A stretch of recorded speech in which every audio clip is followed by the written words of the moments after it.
Dasturimiz davom etadi. Jasurbek, xabaringiz bor. Kecha poytaxtimizda xalqaro an'anaviy tasviriy va amaliy san'at festivali start oldi. Xuddi shunday festival doirasida turli uchrashuvlar, ijodiy muloqotlar, har xil ko'rgazmalar o'tkazish rejalashtirilgan. Xususan, bugun O'zbekiston Badiiy akademiyasining galereyasida Janubiy Koreyaning Kimyon universiteti tasviriy san'at fakulteti professorlarining badiiy ko'rgazmasi ochildi. Ko'rgazmada Janubiy Koreya zamonaviy san'atiga oid 30 ga yaqin asarlar namoyish qilindi. Tafsilotlar muxbirimiz Dildora Do'smurodova lavhasidan o'rin olgan.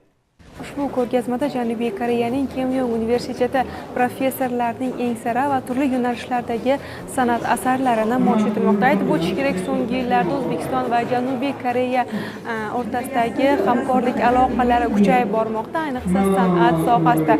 Mazkur o'tkazilayotgan ko'rgazma esa buning yaqqol natijasidir.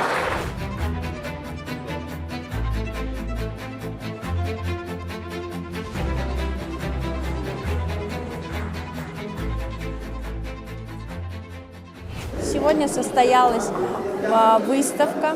Festival doirasida bo'lib o'tayotgan ushbu ko'rgazma iliq muhitda bo'lib o'tmoqda.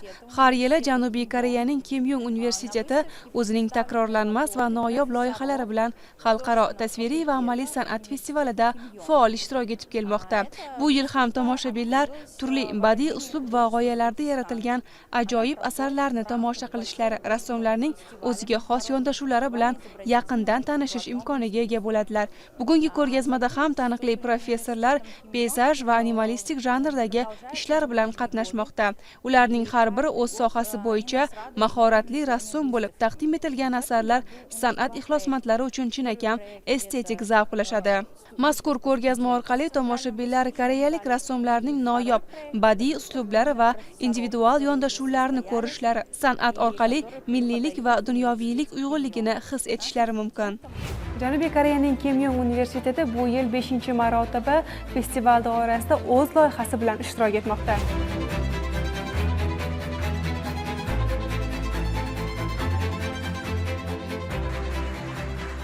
제 그림은 보여질 때 꽃잎이 가득 있잖아요. O'zbekiston Badiiy akademiyasi bilan hamkorlikda amalga oshirayotgan navbatdagi loyihamizni taqdim etayotganimizdan cheksiz mamnunmiz. Mazkur ko'rgazma doirasida peyzaj janrida chizilgan asarlarni taqdim etmoqdaman. Ularning har biri tabiatning go'zalligiga bo'lgan muhabbatimning aksidir. Ayniqsa pushti gullarni to'kayotgan daraxt manzarasiga alohida e'tibor qaratganman. Bu manzara oddiy bir tabiat hodisasi emas, balki chuqur falsafiy ma'noga ega. Gullarning to'kilishi hayotning yakuni emas, aksincha yangi bir bosqichning, yangi hayotning boshlanishidir. Men ushbu daraxtni turli rakurslarda tasvirlashga harakat qildim. Har bir tasvirda ichki tuyg'ularim, ruhiy holatim, tabiatga bo'lgan mehrim mujassam. Bu ijodiy jarayon menga cheksiz zavq va quvonch beradi. Ko'rgazma orqali har bir rassom o'z dunyoqarashini bo'yoqlar orqali mukammal yetkazib bera olgan. Aytib o'tish kerak, festival doirasida bu yil Kimyon universiteti 3 ta loyiha bilan ishtirok etmoqda. Bular birinchisi professorlarning ko'rgazmasi, ikkinchisi talabalarning ko'rgazmasi, uchinchisi esa liboslar namoyishi.